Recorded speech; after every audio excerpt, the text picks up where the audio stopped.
Parlons maintenant du dialogue national inclusif. De quoi devrait-on parler? J'entends dire de la cohésion nationale et de la guerre.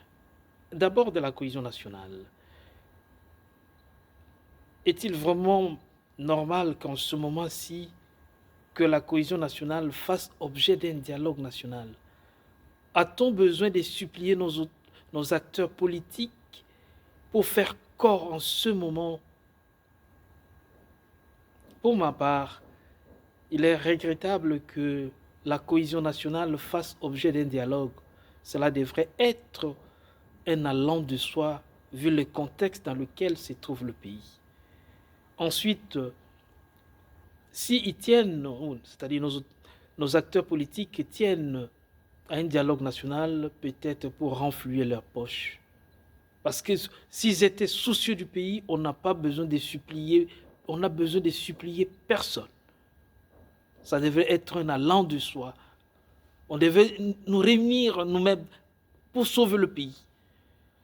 Parlons maintenant de la guerre. Pourquoi y a-t-il guerre chez nous? La cause première de la guerre, de la misère sans nom et même des assassinats de nos hommes politiques, c'est les richesses du pays. Le Congo constitue, comme dit Platon, un État riche sans véritablement moyen de défense. Voilà notre problème, être un État faible. Et ce n'est pas le dialogue qui va résoudre notre problème de faiblesse.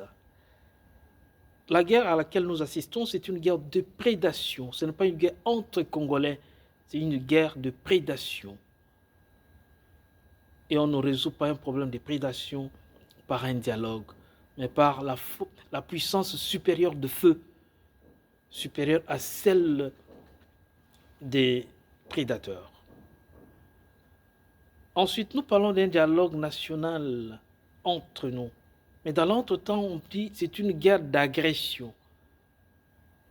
Nous allons faire inclure le Rwanda, nous allons faire inclure les Ougandais, nous allons faire inclure les multinationales américaines, les multinationales canadiennes, les multinationales françaises, les multinationales sud-africaines, les multinationales belges, allemandes et tant d'autres.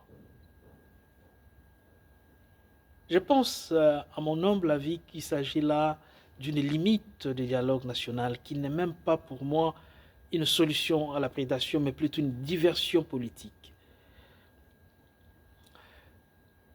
Voyons l'histoire. Cette guerre date du 2 août 1997 avec Laurent Mouzé Désiré Kabila. Et que de dialogues n'avons-nous pas tenu? Au Tenika, sur le bateau, la guerre de Sun City, le dialogue de Sun City, de Lusaka et tant d'autres.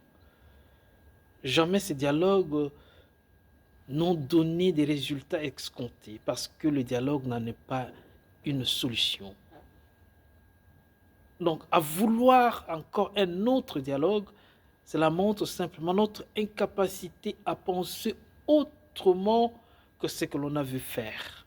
C'est triste que nous en soyons encore là. Pour ma part, il faut réorganiser l'armée en partant du centre nucléaire que les Belges ont construit en 1959.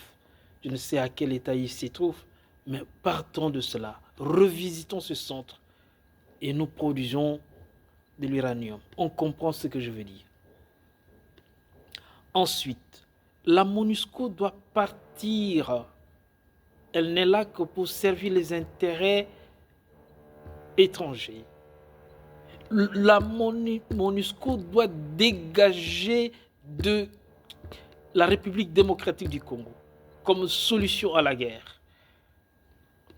Les ambassades occidentales, sans exception aucune, en commençant par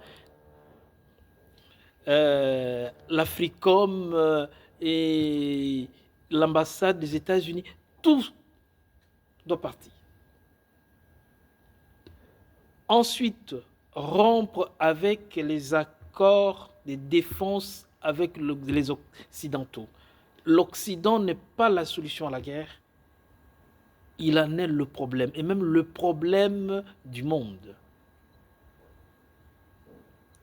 Ensuite, nous tourner vers d'autres partenaires, dont la Russie, la Chine, la Corée du Nord et tant d'autres.